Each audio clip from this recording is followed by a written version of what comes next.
So I'm out in town with Murphy, and today we are going to get around to doing the walk, but what we're starting with is what we call bumping into boundaries, where we have the dog on a long line. You can see that long line. It's like 32 feet or something like that. And we're walking around the environment of town. I start in, like, if you can see, I'm like in alleyways and stuff. I'm starting somewhere where it's a little stimulating, but not full force, working my way to maybe like Main Street, right? But today, what we're doing is we're taking Murphy and we're gonna get him to be even a better follower, which means the walk's gonna be awesome versus terrible.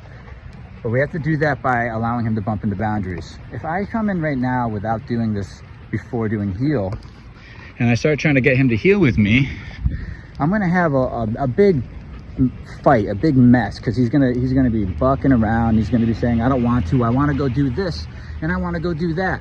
I don't want to sit here and walk nicely next to you. I want to do A, B, C, and D. Okay, so what this does is takes A, B, C, and D and makes him less desirable. So then by the time I'm ready to go to heel, look, he's already hanging out in heel. He goes and does A, which might be lunging to a dog behind a fence, and gets corrected. He does B, he chases a squirrel, gets corrected. He goes up on a person, gets corrected, right? As that goes on, he starts hanging out here, right? Because now everything's less desirable because there's corrections behind the unwanted behaviors now. So he's less like, he actually doesn't want to do them as much. I kind of got it out of his system, if you will, right? Now, once I feel like he's kind of already following me, and he's not going and being the leader, he's letting me lead, now I'll pick up the leash and start teaching heel. And it's going to be a heck of a lot easier because he's already done and tried his stuff, didn't work out, then he tries my stuff and it's a good day, right? Versus just trying to grab that leash right from the get-go and say, do it my way. He's just going to fight it and have no reference as to why my way's better. Letting him do his stuff first and get corrected, which is going to be like pulling you, barking at dogs, running up on people, all that stuff you don't want him to do, gets corrected. Look, now I have a dog. He's not running away. I'm not holding the leash. He's got the long line on. And he's following me to the degree where, I mean, if I turn around and I start headed this way and I don't say anything to him, he follows me. So it's a loose follow. But look, is he trying to ditch me now? Look, and this is where a recall, right there's a recall. Good boy. And when I did that recall, he had a choice. If he went in the opposite direction, it was going to be a good correction because that's a conscious decision, right? All right, so now I have him here. Good boy. Stay. Just gonna do a little work, right? Once he does something wrong, where he stopped following me, started going somewhere else, right? Then he got recalled and now a little bit of work. And then I'll release him again. So he's realized I'm only using this stuff when you do things wrong. That's the message I want to deliver to him today. A guy who's 7 years old, who's been in control the whole time. All right, buddy, break. Good boy, that's nice. Now, what's interesting about this is as we're walking through town, I'm noticing in the beginning, he was way out in front. Now, I'm seeing this. I'm seeing him hang around me. It's not a heel and he's still out in front, which is still a problem. But he's less interested in his old behaviors already. Okay, so that's how we're doing that.